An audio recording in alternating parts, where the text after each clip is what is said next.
2025 সাল প্রযুক্তি আমাদের জীবনকে সহজ করেছে, কিন্তু কিছু কিছু প্রযুক্তি এমন আছে যা মানুষকে নিয়ন্ত্রণ করতে পারে। তুমি কি জানো কোন কোন প্রযুক্তি আমাদের ভবিষ্যৎ হুমকির মুখে ফেলতে পারে? AI ডিফেক evaluation. এআই দিয়ে এমন ভিডিও বানানো যাচ্ছে যেখানে কোনো ব্যক্তি কোনো কিছু না বললেও তাকে দিয়ে যে কোনো কথা বলানো সম্ভব। 2025 ডিফেক আরও বেশি শক্তিশালী হচ্ছে, যেখানে মুখ নয় কণ্ঠস্বরও হুবহুব নকল হবে। ভাবো তো, তোমার নামে অপরাধ করতে পারবে, অথচ প্রমাণ হবে সেটা তুমি। অটোনোমাস কিলার ড্রোন, এআই চালিত ড্রোন যা নিজে নিজেই সিদ্ধান্ত নিতে পারে কে বাঁচবে আর কে মরবে। বিশ্বের সামরিক শক্তি এই প্রযুক্তি নিয়ে কাজ করছে। মানুষ নয়, মেশিনই দেবে মৃত্যুদণ্ডর সিদ্ধান্ত। বন্ধুরা, এটা যদি নিয়ন্ত্রণের বাইরে যায় তাহলে? Brain computer interface. তোমার ব্রেন এবং কম্পিউটার যখন এক হয়ে যাবে তখন কি হবে?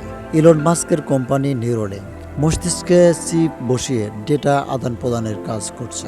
ভবিষ্যতে হয়তো তোমার চিন্তা পর্যন্ত হ্যাক হতে পারে। Surveillance and privacy distraction. 2025 সাল প্রায় সব কিছুই অনলাইন। 2030 সালে আরও বৃদ্ধি পাবে। ফ্রিজ, ঘড়ি, গাড়ি, এমনকি টয়লেটও চলবে সেন্সরের মাধ্যমে। অর্থাৎ তোমার প্রতিটি পদক্ষেপ ট্র্যাক হচ্ছে। গোপনীয়তা বলতে কিছুই থাকবে না, থাকবে শুধু নজরদারি। বন্ধুরা, প্রযুক্তি আমাদের জীবন বদলাচ্ছে, কিন্তু যদি আমরা সচেতন না হই তাহলে এই প্রযুক্তিগুলোই একদিন আমাদের বিরুদ্ধে ব্যবহার হবে। তুমি কি প্রস্তুত এমন ভবিষ্যতের জন্য?